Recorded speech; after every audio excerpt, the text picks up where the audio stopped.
નમસ્કાર, નવપ્રભા ગુજરાતમાં આપનું હાર્દિક સ્વાગત છે। ઈદે મિલાદ તથા ઈદે મિલાદ ઉન નબીનો દિવસ ઇસ્લામની દુનિયામાં ખૂબ જ આદર સાથે ઉજવવામાં આવે છે।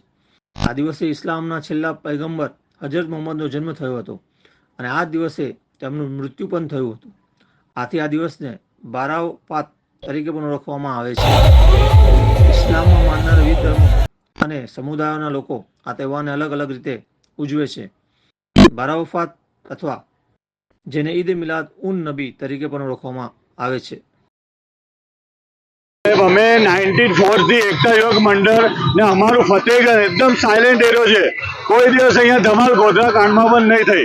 અમે 94 થી એકતા યોગ મંડળ ગણપતિના સ્વાગત કાલે પણ કરવાના છે, પણ કોઈ એક્સિડન્ટ હિન્દુ મુસલમાન બંનેના કોમી એકતા દેખાડવા માટે બંનેના તહેવાર એક સાથે છે।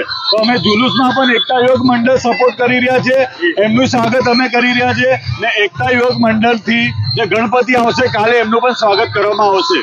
જ્યાં એકદમ આખા ઇન્ડિયામાં ગરમા ગરમીનો માહોલ છે, પણ અમે બધાની જોઈ હિન્દુ મુસલમાન મળીને બધાને એકતાનું સિમ્બોલ કરવા માટે અમે આ પ્રોગ્રામ કરી રહ્યા છીએ। ફતેહગઢ વિસ્તારમાં દર વર્ષે હિન્દુ અને મુસલમાનની એકતા જોવામાં જ આવે છે।